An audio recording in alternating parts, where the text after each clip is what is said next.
10वीं कक्षा के तृतीय भाषा हिंदी कालांश में सभी बच्चों का स्वागत। बच्चों, पिछले कालांश में हम संज्ञा के बारे में पढ़ चुके हैं कि संज्ञा क्या है। किसी व्यक्ति के नाम, किसी वस्तु के नाम, किसी स्थान के नाम, देश या भाव विशेष के नाम को संज्ञा कहते हैं। जैसे मोहन आ रहा है। अब देखेंगे कि मोहन के स्थान पर और क्या बोल सकते हैं। वह आ रहा है बोल सकते हैं या नहीं। तो बच्चों, मोहन के स्थान पर हम क्या बोले? वह।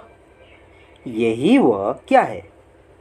यही वह मोहन के नाम के बदले आया है, जिसे हम क्या कहते हैं? जिसे हम सर्वनाम कहते हैं। तो बच्चों, आज हम सर्वनाम के बारे में पढ़ेंगे। सबसे पहले सर्वनाम की परिभाषा के बारे जानेंगे। संज्ञा के बदले आने वाले शब्द को सर्वनाम कहते हैं या सभी संज्ञाओं के लिए प्रयुक्त होने वाले नाम को सर्वनाम कहते हैं। इस प्रकार सर्वनाम हम समझ चुके हैं। अब इसके भेद के बारे में जानेंगे। सर्वनाम के 6 भेद होते हैं। कितने भेद? 6 भेद। पहला है पुरुषवाचक सर्वनाम, दूसरा है निजवाचक सर्वनाम, तीसरा है निश्चयवाचक सर्वनाम, चौथा है अनिश्चयवाचक सर्वनाम, पांचवा है प्रश्नवाचक सर्वनाम और छठा है संबंधवाचक सर्वनाम। पहला पुरुषवाचक सर्वनाम के बारे में जानेंगे। किसी पुरुष या स्त्री के नाम के बदले आने वाले शब्द को पुरुषवाचक सर्वनाम कहते हैं या कहने वाले, सुनने वाले तथा जिसके बारे में कहा जाए उसे पुरुषवाचक सर्वनाम कहते हैं। अब इसके भी भेद के बारे में देखेंगे। पुरुषवाचक सर्वनाम के 3 भेद होते हैं। कितने भेद? 3 भेद। पहला है उत्तम पुरुष, दूसरा मध्यम पुरुष और तीसरा है अन्य पुरुष। अब पुरुषवाचक सर्वनाम के भेद के साथ साथ उसके वचन भी देखेंगे। उत्तम पुरुष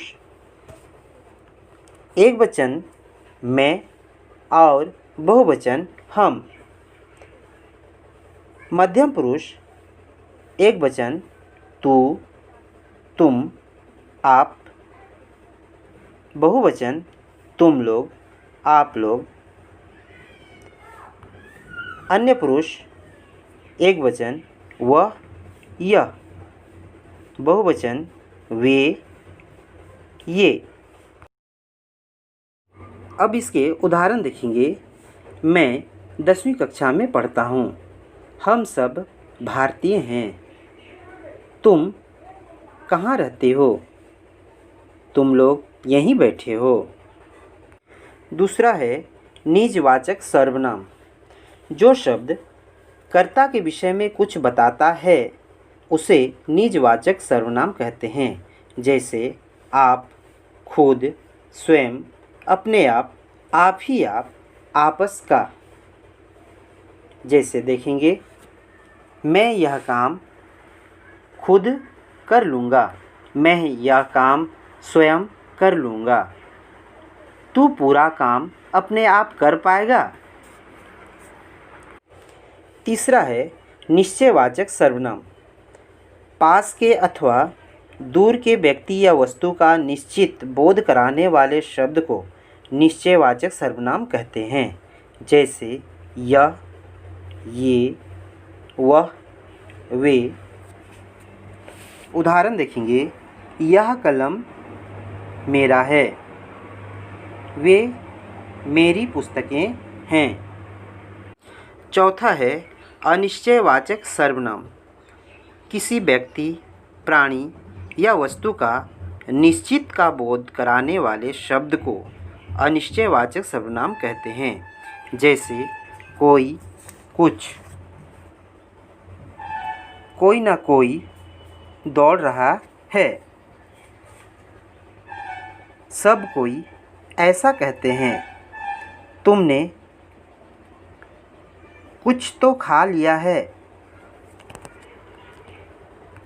पांचवा है प्रश्नवाचक सर्वनाम।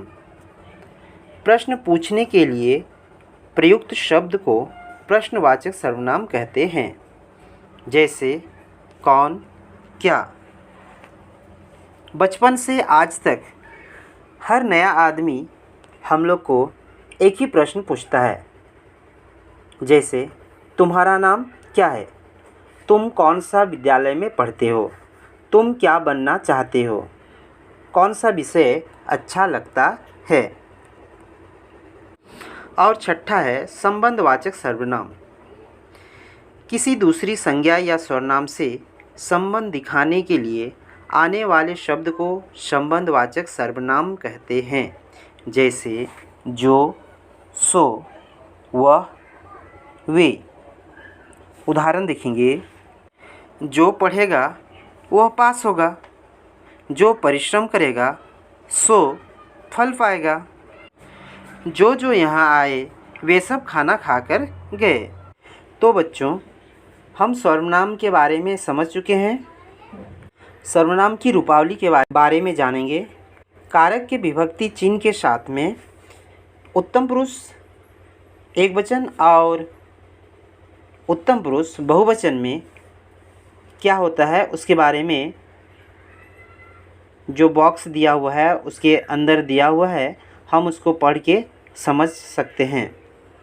इस प्रकार कारक के विभक्ति चिन्ह के साथ में उत्तम पुरुष, मध्यम पुरुष और अन्य पुरुष एकवचन और बहुवचन के रूप दिए हुए हैं। हम उसको ध्यान से पढ़ेंगे और समझेंगे। तो बच्चों, आज हम यहीं पर समाप्त करते हैं।